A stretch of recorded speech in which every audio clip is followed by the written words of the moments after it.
स्वामी समर्थ. तर महाशिवरात्रीचा आपण उपवास कसा आहे त्याचा नियम, गर्भवती महिला हा उपवास करू शकतात का? हो, नक्की करू शकतात. ज्यांना शक्य आहे त्यांनी करावा. ज्यांची तब्येत ठीक आहे त्यांनी करू शकता. नाही केला तरी चालेल, कारण तुम्हाला जेवण करणं गरजेचं आहे. उपवासाला भगर खाल्ली तर चालते का? काय खावे काय नाही? महाशिवरात्री हा वर्षातला अतिशय महत्त्वाचा आपला हा दिवस आहे. तर उपवास दुसऱ्या दिवशी सोडायचा आहे.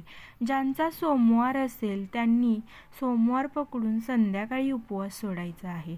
तर महाशिवरात्रीचा उपवास नक्की कधी कसा करायचा, कधी हा उपवास सोडायचा, उपवासाला कुठले पदार्थ चालतात, कुठले पदार्थ चालत नाहीत, हे जाणून घेणं तितकंच महत्त्वाचं आहे. कारण जर आपण नियमांनी व्रत केलं तर उपवासाचं आपल्याला फळ मिळतं.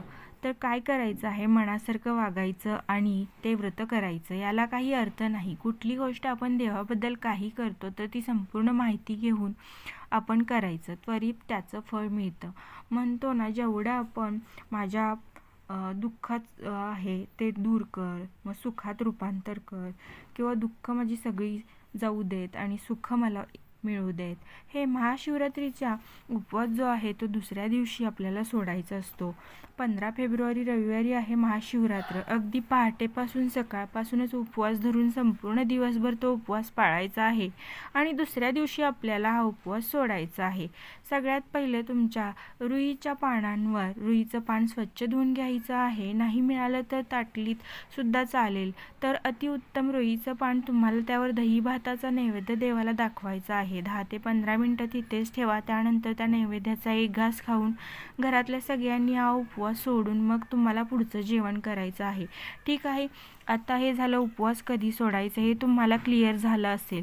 आता दुसरी गोष्ट, या उपवासाला तुम्ही काय खाता येईल काय नाही, हा उपवास कसा करतात. बऱ्याचशे उपवास जो आहे तर निर्जळी म्हणजेच अगदी ते पाण्याचा थेंबसुद्धा घेत नाहीत. पण असा उपवास तुमच्या शरीराला झेपत असेल तर तुम्ही नक्की करा. आपल्याला शरीराचं म्हणजे काळजी घेणं हे सुद्धा तितकंच महत्त्वाचं आहे. कुठला देव म्हणत नाही की माझ्यासाठी तुम्ही पाणी पिऊ नका, हे करू नका. फक्त आपलं आचरण शुद्ध हवं, तितकंच महत्त्वाचं आहे. तर अगदी निर्जळी उपवाससुद्धा काही जण करतात. दुसऱ्या साईडला कोणाची फसवणूक करताय का, घरामध्ये शिवीगाळ करताय का, काहीही वाईट बोलायचं नाही. या दिवशी आपल्याला आचरण शुद्ध असणं हे तितकंच महत्त्वाचं आहे. आपण एक वेळ उपवास नाही केला तरी चालेल, पण आपण लोकांना मदत करतोय का, लोकांना आपल्यामुळे काही त्रास होत नाही ना, देवासारखा आपल्या मनामध्ये भाव असला पाहिजे. तर आपल्याला कुठलाही देवता, तुमचे काही तुम्ही गुरु मानले असतील, कोणी तुम्ही तुमचे कुलदेवी कुलदेवता हे भरभरून आशीर्वाद देत असतात. म्हणून सांगायचं एवढंच आहे की व्रत वगैरे जे तुम्ही करतात त्यासोबत आपलं आचरणसुद्धा शुद्ध असलं पाहिजे. आपण शांत मन त्या दिवशी ठेवलं पाहिजे. आपला स्वार्थ असतो, आपण उपवास करणार आहे तर मन आपलं शांत ठेवा.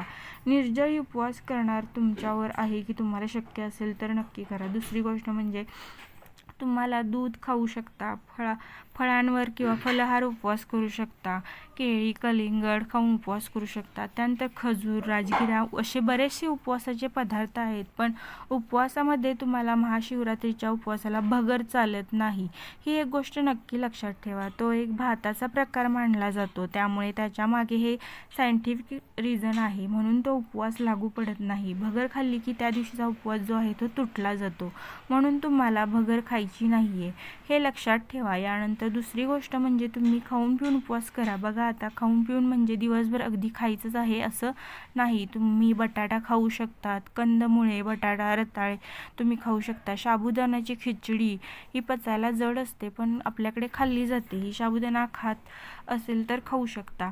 साबुदाण्यावर पण बरंच काही प्रोसेस करून तो बनवलेला असतो, म्हणून त्याच्याने उपवास तुटतो असं मला वाटतं, म्हणून मी साबुदाणा तरी खात नाही. तुम्ही बाकी इतर फळे खा, दूध खा, हे चालेल. महाशिवरात्रीच्या उपवासाला तुम्हाला भगर खायची नाही. ठीक, यानंतर तुम्ही दुसरी गोष्ट म्हणजे ताक, दही, दूध हे ड्रायफ्रूट्स तुम्ही खाऊ शकतात. काहीतरी घरच्या घरी तुम्ही मिल्कशेक म्हणून सफरचंद घेतलं तर साखर मिक्सरमध्ये हे करून अशा प्रकारचं पण खाऊ शकता. तर हे पोटाला जडपणा राहतो आणि त्यामुळे आपल्याला भूक लागत नाही, आपल्याला उपवास आहे असं वाटत नाही आणि एक दिवस आपल्याला शरीराला आराम पण मिळतो. तर दिवसभर फलाहार घ्यायचा म्हणजे भाजी पोळीपासून आपल्याला एक दिवस सुटका, कारण रोज रोज तेच खाऊन पण आपण बोर झालेलं असतं. दुसरी गोष्ट म्हणजे जे लोक या दिवशी उपवास करत नाहीत तर ते शक्यतो त्यांनी जेवणामध्ये कांदा लसूण समावेश करू नये. आपल्याला बघा आता बऱ्याच लोकांना BP असतो, कोणाला डायबिटीज असतं, गोळ्या घ्याव्या लागतात, त्यामुळे उपवास नाही करू शकत. तर मग जे आपण जेवण करणार आहे तर त्यामध्ये कांदा आणि लसूण यांचा समावेश नसावा, एवढी आपण काळजी घेतली तर अतिशय चांगलं. सोबतच उपवास करणार असाल किंवा नसाल त्या दिवशी तुम्हाला अतिशय अगदी तिखट किंवा खूप खारट वगैरे खायचं नाही आहे, कारण जेवढा माणूस तिखट खातो तेवढा त्याचा स्वभाव जो आहे तो रागीट बनतो असं म्हटलं जातं, त्याचा आपल्या शरीरावर परिणाम होतो. म्हणून जेव्हा आपण रेग्युलर जेवणामध्ये पण जास्त तिखट पदार्थ खाऊ नये. तर जसं मी सांगितलं फ्रूट्स वगैरे खाऊ शकता. कुठले पदार्थ खायचे मी सांगितले. बघा तुम्हाला खायची नाही आहे तर या गोष्टी ज्यांना मासिक धर्म आहे किंवा मासिक धर्मामध्ये आपण पूजा वगैरे करू शकत नाही, तर त्यामुळे या दिवशी जर तुम्हाला वाटत असेल आपल्या एका शरीरासाठी तुम्ही म्हणून सांगितल्याप्रमाणे पदार्थ खाऊन तुम्ही उपवास करू शकता. पण हा उपवास जो आहे ते व्रत जे आहे ते मानलं जात नाही, कारण त्या मासिक धर्मामध्ये केलेली सेवा जी आहे ती शक्यतो आपल्याला आपल्या मनाला पण पटत नाही. याबद्दल बोलायला गेलं तर बरंच आहे. काही लोक मानतात की मानत नाहीत किंवा मानतात, पण धर्मामध्ये तुम्ही समजा सेवा करू शकत नाही मासिक धर्मामध्ये, त्यामुळं तुम्ही अगदी महामृत्युंजय मंत्र किंवा कोणता आपला जो जप आहे ओम नमः शिवाय हे जप तुम्ही ऐकू शकता, म्हणू शकता एका साईडला बसून. दुसरी गोष्ट गर्भवती महिला आहेत, गर्भवती महिला ज्या आहेत त्या 2 जीवांच्या असतात, तर त्यामुळे त्यांनी सगळ्यात पहिले आपली काळजी घेणं तितकंच महत्त्वाचं आहे. त्यांना माहिती आहे की उपवास करू शकतात की नाही. त्यांनी जरी उपवास केला तरी त्यांनी निर्जळी वगैरे उपवास बिलकुल करू नये, ही अजिबात चूक करू नका, कारण पाण्याची आवश्यकता असते आपल्याला. तर तुम्ही खूप खाऊन पिऊन फळं वगैरे खाऊन तुम्हाला करायचं असेल तर करू शकता. बघा महाशिवरात्रीचा उपवास आहे, मी टाळू नाही शकत, खाऊन पिऊन तुम्ही उपवास करा. तर तुम्हाला आपली ही व्यवस्थित माहिती आवडली असेल तर तुम्ही आपल्या चॅनलला लाईक शेअर आणि सबस्क्राईब करायला विसरू नका. दुसऱ्या दिवशी आपल्याला हा उपवास सोडायचा आहे.